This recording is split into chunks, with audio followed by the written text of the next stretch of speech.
Olá, meus queridos irmãos, boa noite. Que a paz de nosso Mestre Jesus possa estar conosco nessa noite bendita, abençoada. Então, vamos nos preparando para mais uma noite de estudos e tratamento, né? Como o Cláudio sempre fala, quanto mais a gente estuda, a gente consegue se auxiliar. Então, a nossa noite é de estudo e de tratamento também. Então, lembrando que hoje, quarta-feira, estamos juntos estudando o livro dos Espíritos. Só lembrando, né, que a nossa reunião está sendo gravada, porque nós estamos aí nos reunindo para resolver as questões da possível reabertura da nossa casa. E a gente convida todos vocês para participarem, estudarem conosco, colocarem suas perguntas, se vocês quiserem, aí nos comentários para a gente responder assim que possível, tá? Pedir para que todos nos mantenhamos em vibrações, que a gente possa fortalecer esses nossos laços de amor e fraternidade que a gente vem aí cultivando durante tanto tempo, tá bom? Então vamos iniciar a nossa reunião. A gente vai ler o livro Vida Feliz, de Joana de Ângeles e de Valdo. É um livro pequenininho, mas incrível, maravilhoso, com lições maravilhosas para todos nós. Quem conhece aquele livro Minutos de Sabedoria, né? É como se fosse o livro Minutos de Sabedoria. Então, a lição de hoje é da página 134 e diz assim: repete a lição equivocada sem qualquer mágoa. A aprendizagem dispõe de várias técnicas para fixar o conhecimento. A do erro e o acerto constitui a mais comum e normal. Na área dos acontecimentos morais, o processo ocorre da mesma forma. Erro de hoje, reparado mediante a repetição da experiência, aprendizagem fixada para sempre. Então, o que a Joana de Ângeles está falando para a gente? Que errar, a gente erra sempre, não tem jeito. Mas o erro de hoje, sendo reparado, ele é aprendizagem para o dia de amanhã. Porque é muito difícil quando a gente erra, comete algum erro, com tanto conhecimento que a doutrina espírita nos dá, e a gente comete, faz alguma coisa de errado, e a gente às vezes fica cansado, fica triste, chateado, e o certo é reparar o erro. O quanto possível, quando possível, a gente reparar aquele erro e transformá-lo numa aprendizagem para a nossa vida, tá bom? Vamos então, nesse momento, nos preparar, né? Para isso que a gente faz a página, para ir nos conduzindo o nosso pensamento e o nosso sentimento para nós fazermos a nossa prece. Então vamos fechar os nossos olhos. Aqueles que quiserem podem se manter com os olhos abertos, não tem problema nenhum.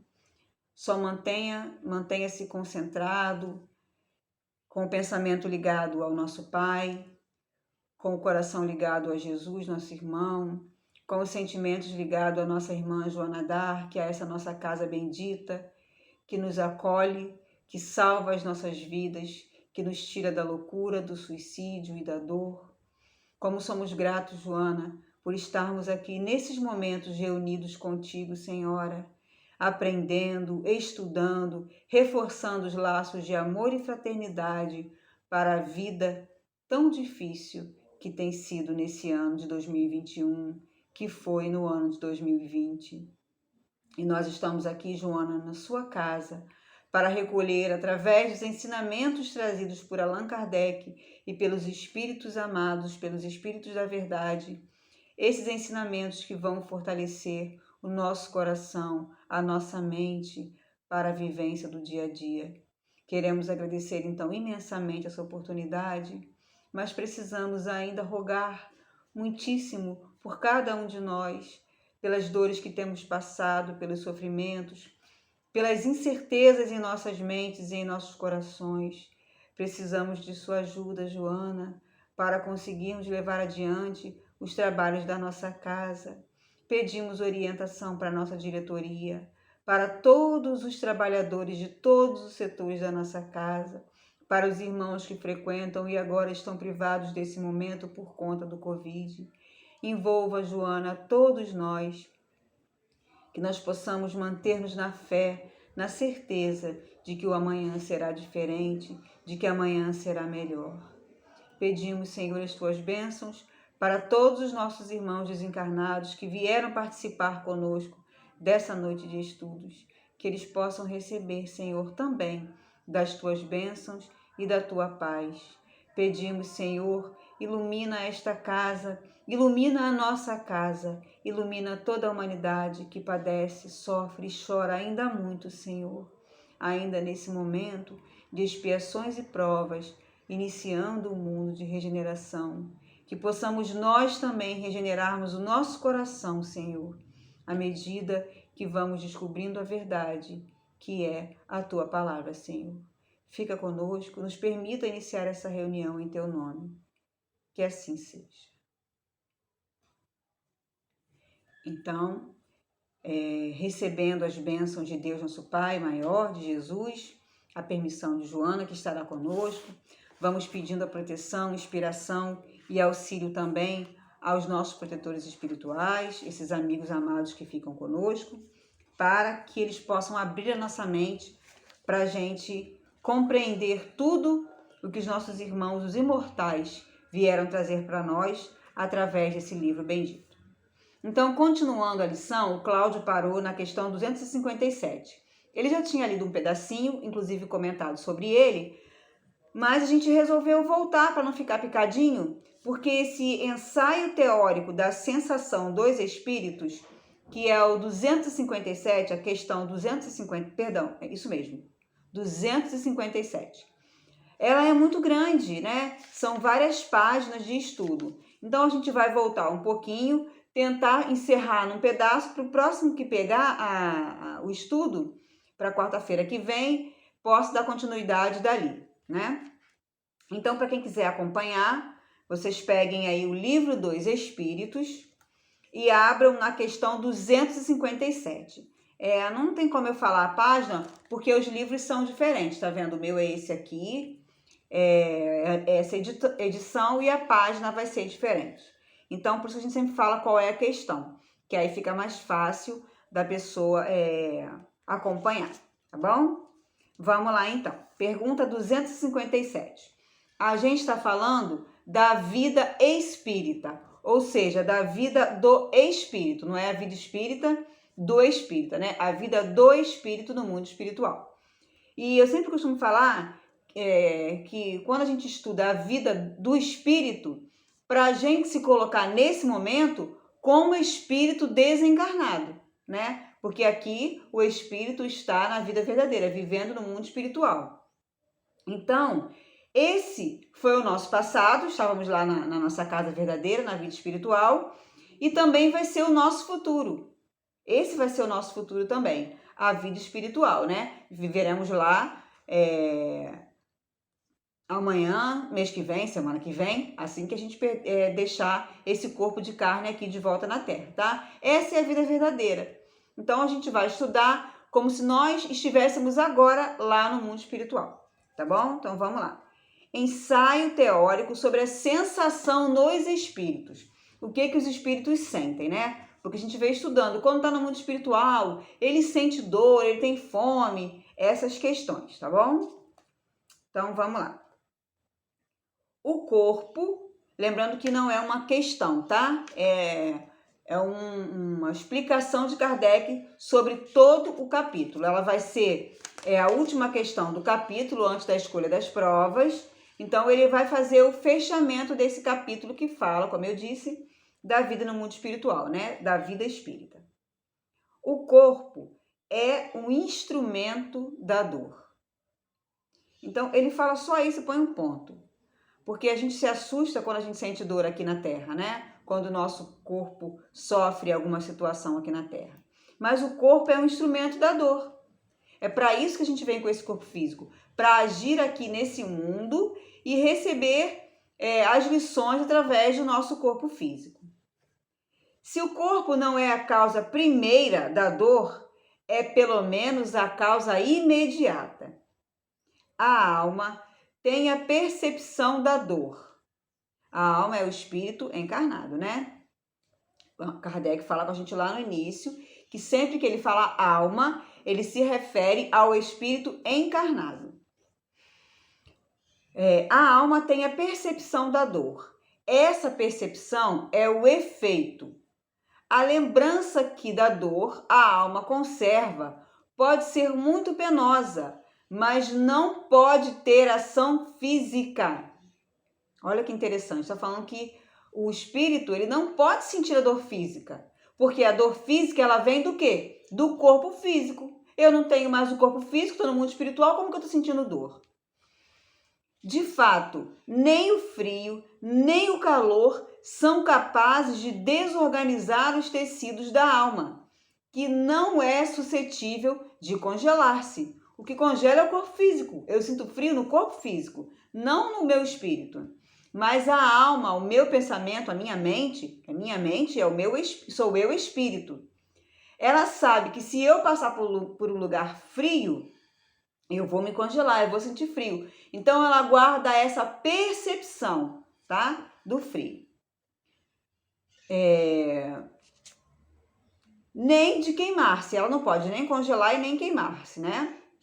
Não vemos todos os dias a lembrança ou a apreensão de um mal físico produzirem o efeito desse mal como se fosse real.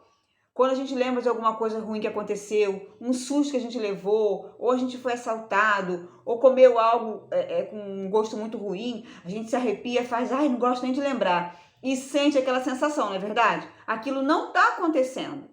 Aquilo não está acontecendo. Mas a gente sente a sensação daquela situação. Então é mais ou menos isso que ele está querendo dizer. A gente não está passando por aquilo, não é real, mas a gente tem essa sensação. Não as vemos até causar a morte? Toda a gente sabe que aqueles a quem se amputou um membro costumam sentir dor no membro que lhe faz falta. Certo que aí não está a sede ou sequer o ponto de partida da dor. O que há apenas é que o cérebro guardou da dor a impressão. Lícito, portanto, será admitir-se que coisa igual aconteça nos sofrimentos dos espíritos depois da morte. Claro, ele está com a mente ali do mesmo jeito que estava quando encarnado. Então, se alguém vier bater, ele sente dor, se alguém vier perseguir. Quanto mais materializado, mais preso à matéria, mais ele vai sentir essas sensações. Um estudo aprofundado do perispírito, que tão importante papel desempenha em todos os fenômenos espíritas, nas aparições vaporosas ou tangíveis, no estado em que o espírito vem a encontrar-se por ocasião da morte, na ideia que tão frequentemente manifesta de que ainda está vivo, nas situações tão comoventes que nos revelam os dos suicidas, dos supliciados, dos que se deixaram absorver pelos gozos materiais e inúmeros outros se deixaram dos supliciados, do que se deixaram absorver pelos gozos materiais e inúmeros outros fatos. Muita luz lançaram sobre essa questão, dando lugar a explicações que passamos a resumir. O perispírito é o laço que prende a matéria ao corpo. O perispírito é o laço que prende a matéria do corpo. Estou olhando errado aqui. Está fazendo falta o óculos. O perispírito é o laço que a matéria do corpo prende o espírito. Então, o perispírito, ele faz uma ligação do nosso espírito com o nosso corpo. Ele é o elo de ligação entre a sensação que o espírito vai sentir, que o corpo vai passar, ou que o espírito vai sentir, vai receber e vai reverberar no corpo físico. Quando uma ação vem da matéria no corpo, né, que algo bate em mim, ou que acontece alguma coisa, eu sinto, passo para o meu perispírito, que passa para o corpo. Quando é algo que o corpo sente, uma dor moral, alguma situação, ele age no perispírito, que age no corpo. Porque as nossas doenças, elas têm na sua origem, na sua raiz, a parte moral, sentimental ou espiritual. Ela se inicia, se erradica no nosso espírito. E aí passa para o perispírito, que passa para o corpo. Os cânceres, né? Tem os estudos que falam dos tipos de câncer que são provocados às vezes por mágoa, por ódio, por ressentimento, por aquele sentimento que você guardou e provocou em você, que está no seu espírito, e acabou provocando em nós uma situação física. Muitas das vezes sensações de vômito, enjoo, dores de cabeça, são sensações que o espírito sente e aí ele passa para o perispírito e acaba reverberando no corpo físico. Então o perispírito é essa ligação. Quando a gente vai encarnar, eu não vou aqui fazer uma aula sobre o perispírito porque é uma questão bem complexa, mas a gente pode falar um pouquinho, né? Quando a gente vai reencarnar, tudo aquilo que nosso corpo precisa passar aqui na Terra, ele está impresso no perispírito, e quando o meu corpo faz a ligação quando o meu espírito com o meu perispírito está no momento da concepção e vai se ligar aquelas células para o meu corpo, o perispírito molda, printa, né? Vamos dizer nos dias de hoje, vai fazer ali um print, né? Da nossa tela mental no nosso corpo físico. Então, aquilo que foi preparado durante da minha organização antes da reencarnação vai ser colocado ali no meu corpo. Essa é uma das funções do perispírito. Então, eu vou ter ali as características necessárias para a minha reencarnação. Se tiver necessidade de alguma doença, alguma deformidade nos meus órgãos vitais, né? Coração, pulmão, estômago, intestinos. Se eu tiver alguma questão física, né? Braço, perna, nos olhos, na fala, deficiência auditiva, alguma situação vai ser impressa através do meu perispírito. O perispírito, quando desencarnado, ele serve para dar o molde do corpo físico no mundo espiritual. Imagina que eu desencarnei hoje e encontrei lá com o seu Pinheiro, que está fazendo aniversário hoje, dia 3. E aí eu vou lá, seu Pinheiro, tudo bem, tudo bom, mas quem é você? Se eu não tiver com esses moldes e o seu Pinheiro não tiver com os moldes como eu o conheci lá na casa espírita, né? Branquinho, com quase cabelo nenhum.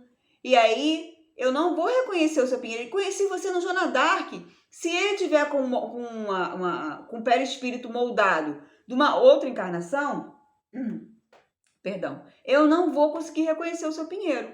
Então ele vai falar, peraí que eu vou moldar aqui a forma que você conhece. E ele, com a mente, vai lembrar da encarnação que ele é o seu Pinheiro, que foi a última agora, e aí eu vou lembrar, olha, o seu Pinheiro é o senhor, e aí a gente vai se abraçar, reencontrar, contar as histórias. Então, também é um dos atributos do perispírito, entre outros, né, que tem a sua plasticidade, de transformar odores e por aí vai. A gente está aqui, no caso, falando da vida espírita, eu vou me ater no que está interessando aqui pra gente, e Kardec vai entrar também ali em algumas questões necessárias. Quando o médium vidente vê um espírito, né?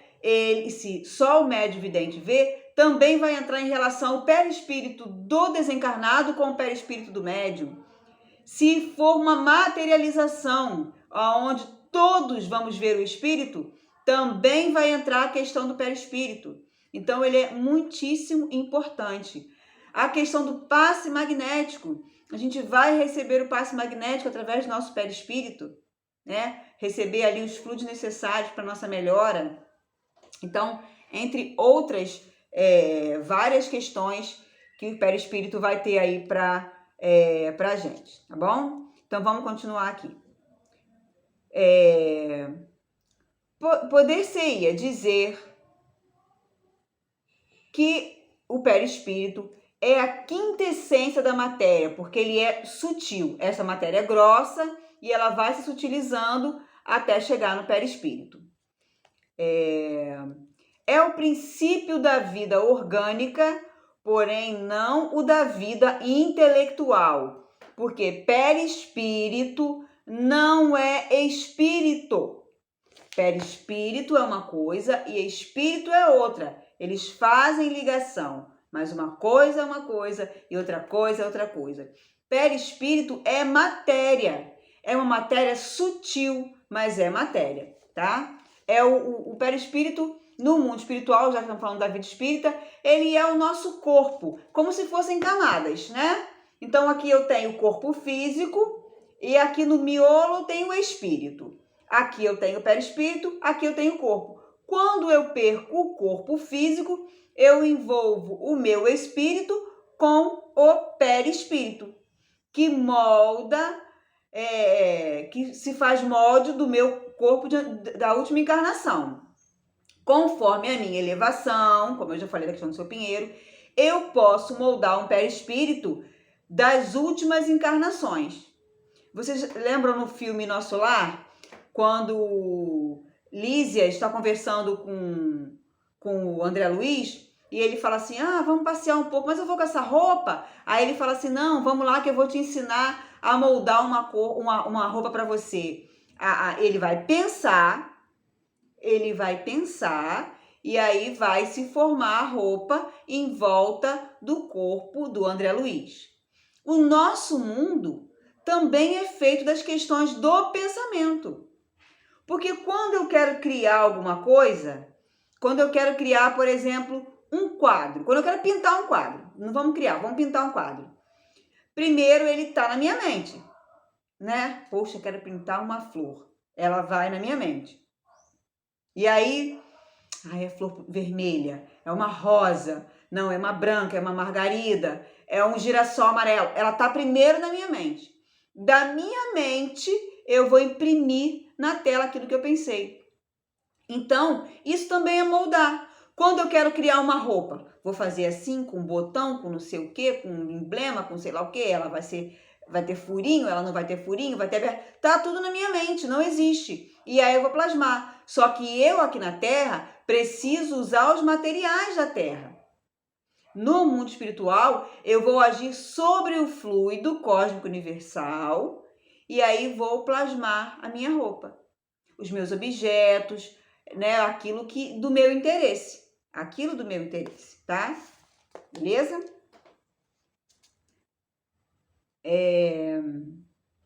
No corpo, é o princípio da vida orgânica, porém não da vida intelectual, que reside no espírito. É, além disso, o agente das sensações exteriores. Ele recebe a ação exterior e passa por espírito, como eu falei. No corpo, os órgãos, servindo-lhes de condutos, localizam essas sensações.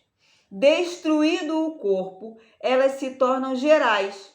Daí o espírito não dizer que sofre mais da cabeça do que dos pés ou vice-versa, porque a dor vai estar no corpo todo, né? Não se confundam, porém, as sensações do perispírito, que se tornou independente, com as do corpo. As do corpo, só por termo de comparação as podemos tomar, e não por analogia. Liberto do corpo, o espírito pode sofrer, mas esse sofrimento não é corporal, já que o corpo não existe, né? Embora não seja exclusivamente moral. Como o remorso, pois que ele se queixa de frio e de calor. Porque está falando, então o sofrimento do espírito é moral. Não, não é só moral. Frio não é um sofrimento moral, calor não é um sofrimento moral, fome não é um sofrimento moral, né? Também não sofre mais no inverno do que no verão. Temos-los visto atravessar as chamas, sem experimentar qualquer dor. Nenhuma impressão lhes causa, consequentemente, a temperatura. A dor que sentem não é, pois, uma dor física propriamente dita. É um vago sentimento íntimo que o próprio espírito nem sempre compreende bem, precisamente porque a dor não se acha localizada e porque não a produzem agentes exteriores. É mais uma lembrança, uma reminiscência do que uma realidade. Porém, igualmente também penosa. Algumas vezes, entretanto, há mais do que isso, como vamos ver. Então, o espírito, ele sabe, ele aprendeu aqui na Terra. Botei a mão no fogo, vai me queimar. Então, ele tem essa lembrança desse calor, dessa situação. Então, ele prefere não colocar a mão. Não vou colocar a mão, mas você é um espírito. Ele, não, eu sei que se eu colocar a mão ali, eu vou me queimar. Isso vai depender muito da elevação, da desmaterialização do espírito. Quanto mais preso à matéria, como eu disse, mais ninguém vai poder provar para ele que não vai queimar. Porque ele se acredita vivo, porque ele morreu. Morreu, aconteceu o quê? A pessoa que acredita que morreu, acabou. Morreu, acabou. Mas não acabou. A minha mente é a mesma. O meu pensamento é o mesmo. Eu continuo amando, eu continuo odiando, eu continuo desejando. Eu tenho fome, eu tenho frio, então eu estou vivo. Então ele vai ter uma dificuldade dessa compreensão. Mas Kardec vai continuar explicando para a gente. Ensina-nos a experiência que, por ocasião da morte, o perispírito se desprende mais ou menos lentamente do corpo, que durante os primeiros minutos, depois da desencarnação, o espírito não encontra explicação para a situação em que se acha. Acredita não estar morto, por isso que se sente vivo. Vê a um lado o corpo, sabe que lhe pertence, mas não compreende que esteja separado dele. Essa situação dura enquanto haja qualquer ligação entre o corpo e o perispírito. Disse-nos certa vez um suicida: não estou morto, e acrescentava: no entanto, sinto-me os vermes a me roerem. Ora, indubitavelmente, os vermes não lhe roíam o perispírito, e ainda menos o espírito. Roíam-lhe apenas o corpo. Como, porém, não era completa a separação do corpo e do perispírito, uma espécie de repercussão moral se produzia, transmitindo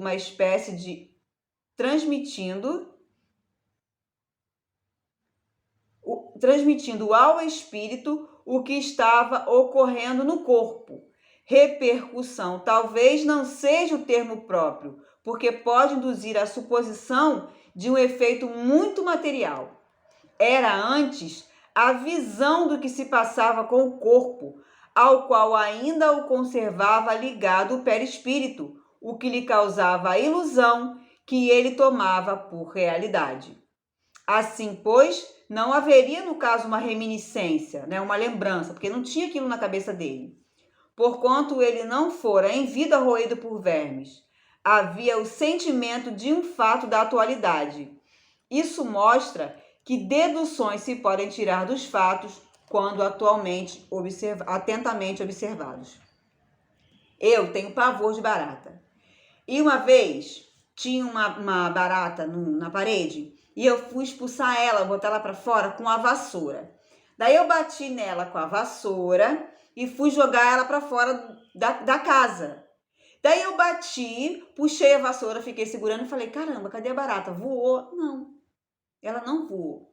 Ela se prendeu à vassoura e desceu da parte de cima da vassoura para o cabo até na minha mão e passou pela minha mão e pelo meu braço. Por muito tempo, eu fiquei angustiada com aquela sensação da barata, com aquelas perninhas simpáticas dela passando pelo meu corpo. E eu tenho certeza que quem está ouvindo agora, ouvindo eu dizer que a barata passou pelo meu corpo, está dando aquele arrepio. Então, isso é uma reminiscência, uma lembrança. Então, eu sei qual é a sensação do inseto passando pelo meu corpo. Ele também, por ele ter tirado a sua própria vida, ele guardou em si, guarda em si ainda o sentimento, porque o perispírito dele está ligando o espírito ao corpo. Porque a gente tem um quântico de fluido vital para utilizar durante a nossa vida. 10 anos, 2 meses, 20 anos, 30 anos, 90 anos, 100 anos. A gente tem aquele quântico de fluidos para aguentar bem o que foi programado para a gente. Quando eu tiro a minha vida, a minha própria vida, o meu corpo ainda está encharcado de fluidos. Encharcado desses fluidos. Então, eu continuo com o meu perispírito preso ao corpo. E como eu falei lá no começo, que o corpo passa a sensação para o perispírito, que passa para o espírito, essa sensação continua. Então, quando eu vejo a questão do verme comer o meu corpo físico, eu continuo com aquela sensação. Eu sinto aquela sensação, porque eu sei como que é, e aquilo me apavora. Então, às vezes, quando a gente conversa ou faz uma exposição em relação ao suicídio, não é porque a gente não quer que a pessoa se mate ou quer mandar na vontade da pessoa. É porque o sofrimento que ela está tendo agora, o sofrimento que ela vai ter depois da morte através do suicídio vai ser infinitamente superior ao que ela tem agora. Agora ela tem psiquiatra, ela pode tomar um remédio, dormir a noite toda, ela pode chorar, ela pode fazer o que ela quiser. Quando do suicídio, não tem psicólogo, não tem psiquiatra, não existe sono. Não existe paz, vou me trancar no meu quarto, tô depressiva, no escuro, vou comer chocolate. Não existe isso. Então não é porque a gente não quer ou quer mandar na vontade da pessoa. É porque o sofrimento vai aumentar indiscutivelmente e não vai adiantar nada. Você vai precisar voltar à Terra, vai ter que reencarnar de novo, vai se encontrar de novo nessa situação e ainda com os agravantes do suicídio, né? Você não vai se livrar do corpo. Porque quando a gente quer se matar, a gente quer se livrar disso daqui. A gente quer tirar isso daqui. Essa dor da mente, esse ódio, essa mágoa, essa tristeza, essa raiva, essa angústia. Só que isto aqui sou eu. Eu matando o corpo físico, eu mato o cérebro físico. Mas o ódio, a mágoa, o ressentimento, a dor, a tristeza, a perda do meu ente querido, a falta de dinheiro, ela vai embora comigo. Ué, a falta de dinheiro vai embora com você? Vai. Porque se você desencarna, mata o seu corpo físico por conta das suas dívidas, você vai ter que voltar de novo com dívida na outra encarnação. Então ela vai com você. Então a questão é que não adianta. Não adianta. A gente precisa arrumar meios de nos mantermos encarnados. Tratamento, remédio, psicólogo, psiquiatra, o que tiver que fazer. Tratamento espiritual, colorimetria, o que a gente encontrar, hipnose, o que tiver de oportunidade, a gente vai fazer. Dentro da doutrina, onde quiser buscar. Mas a gente precisa manter o nosso corpo físico aqui. E tentar aprender com as nossas dores, compreender as nossas dores e saber que Deus não coloca fardo pesado nos ombros leves. E arrumar meios de manter-nos vivos e aprender um pouquinho com essa situação. Tá bom? Então vamos continuar aqui ainda falando sobre o perispírito. Pra gente se achar agora. Beleza, aqui. Assim, pois, não haveria, no caso, uma lembrança, né? Porque ele não fora em vida comido pelos vermes, haveria um sentimento de um fato da atualidade, né?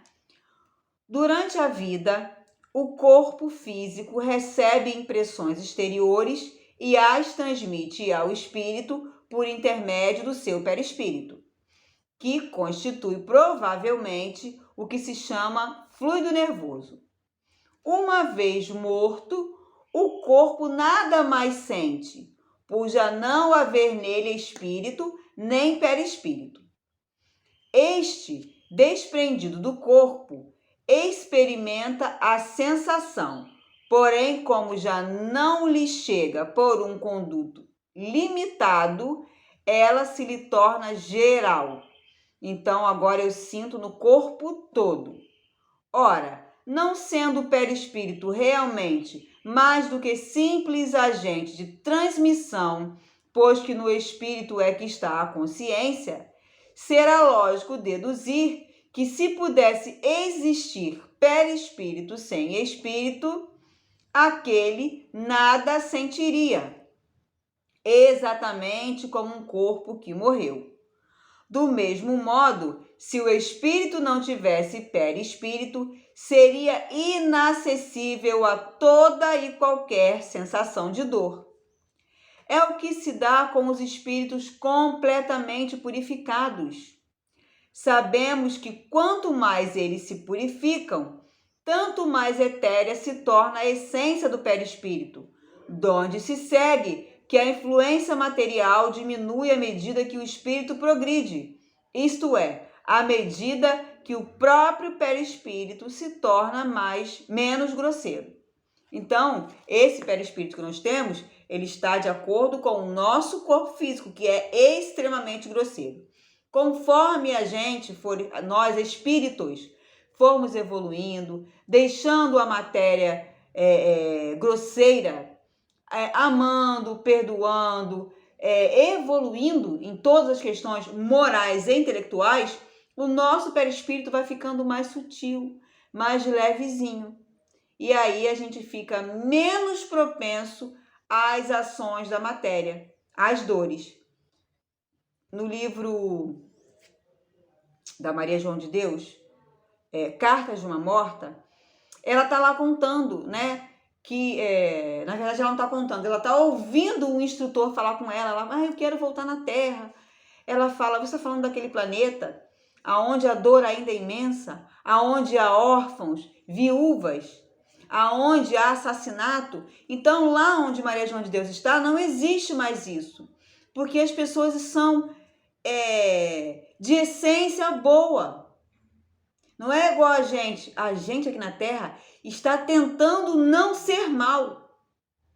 A gente ainda está tentando não ser mal, porque não consegue ainda ser bom. Porque a bondade, quando a gente é bom, a gente é. A gente não está bondoso, a gente é. É a nossa essência. Estamos assim, com o bem em nós. Igual a paz. Quando somos de paz, nós não estamos em paz, nós somos paz. Não há nada que nos possa tirar da paz. Tem até um memezinho de internet, eu tenho uns que eu acho muito interessante, que diz assim: hoje eu acordei para fazer o bem, para ficar em paz, para não me aborrecer com ninguém. Não me tire do meu propósito. Então não tem como.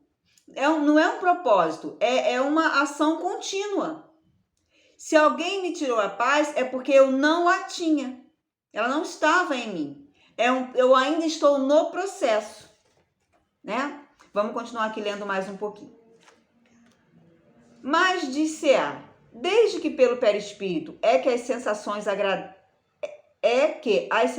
agradáveis, da mesma forma que as desagradáveis, se transmitem ao espírito, sendo o espírito puro inacessível à sensação desagradável, deve ser igualmente as agradáveis.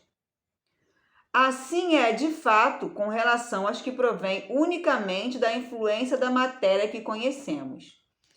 O que é a sensação agradável para nós, espíritos encarnados nesse mundo? Então, a sensação agradável para o espírito superior também é elevado, também é uma coisa diferente. O som dos nossos instrumentos, o perfume das nossas flores, nenhuma impressão lhes causam a quem? Aos espíritos superiores. Aquilo, a beleza das flores, aquilo é para o nosso sentido. Nos mundos elevados, tudo isso, toda essa beleza aumenta também. Entretanto, ele experimenta sensações íntimas de um encanto indefinível, das quais ideia alguma podemos formar, porque a esse respeito somos como cegos de nascença diante da luz. Para nós, as flores, a beleza do mundo superior, a gente não consegue compreender. Somos cegos diante da luz. Sabemos que isso é real, mas que por meio se produz. Até lá, não vai a nossa ciência. Sabemos que no espírito há percepção, sensação, audição, visão, que essas faculdades são atributos do ser todo, e não como no homem de uma parte apenas do ser. Mas de que modo eles as têm? Ignoramos. Os próprios espíritos nada nos podem informar sobre isso, por inadequada a nossa linguagem a exprimir ideias que não possuímos, precisamente como é, e por falta de termos próprios, as do selvagem, para traduzir ideias referentes às nossas artes, ciências e doutrinas filosóficas. Se a gente levar um quadro desses de Van Gogh, de Monet, para um índio, mas um índio de verdade, né? Não é o índio que anda de Hilux, não. Aquele índio de verdade que tá lá, selvagem mesmo, que não tem internet, que não tem celular, que não usa roupa como a gente, né? Levar uma obra de arte ou tocar para ele uma música, aquilo para ele não tem significado. É assim com a gente no mundo elevado, aquilo não tem sentido para a gente, né? Então não tem como explicar como seria isso para nós. Então a gente precisa evoluir em todas as ações, aprender de tudo que há no universo para sermos espíritos elevados. Mas precisamos nos ater aqui à Terra, aquilo que a gente já pode e já consegue realizar. Tá bom, meus irmãos? Então nós vamos encerrando a nossa reunião. Lembrando que vocês podem colocar suas perguntinhas aí, quanto vocês quiserem, para elas a gente vai responder assim que possível, no próprio comentário, porque os comentários vão ficar gravados, a gente vai responder na própria live, tá? Na própria reunião. Lembrando que nós estamos juntos agora na nossa casa, no Grupo Espírita Joana d'Arc, então não estamos separados porque estamos gravando vídeos. Nós fizemos isso, vamos relembrar, por dois motivos. Um, por causa do som, que vocês não estavam conseguindo nos compreender, né? E outro, por causa das reuniões que estamos precisando fazer para as diretrizes que precisamos tomar na nossa casa, tá bom? Lembrando que quem quiser pode colocar e deve o seu copinho com água, porque se vocês iam lá na casa e bebiam água fluidificada, né, durante o passe, podem colocar a sua garrafinha, o seu copinho com água para beber durante a reunião ou no término. Se colocar à disposição para receber o passe magnético, né, a limpeza que a gente precisa. A gente está se sentindo bem, mas os nossos pensamentos às vezes poluem a nossa mente, né? Então é bom a gente receber o passe magnético para fazer essa limpeza. A gente projetar na nossa mente, à nossa frente, a imagem do nosso Mestre Jesus. A gente se fortalecer, porque são tempos difíceis. Os nossos irmãos que não querem o bem, que não querem a paz, que não querem que Jesus Cristo resplandeça para todos nós, trabalham incessantemente para que nós esqueçamos do nosso Mestre, esqueçamos do bem da doutrina. Então que a gente se mantenha firme nessa vontade de sermos melhores, de sermos espíritas e principalmente de sermos cristãos.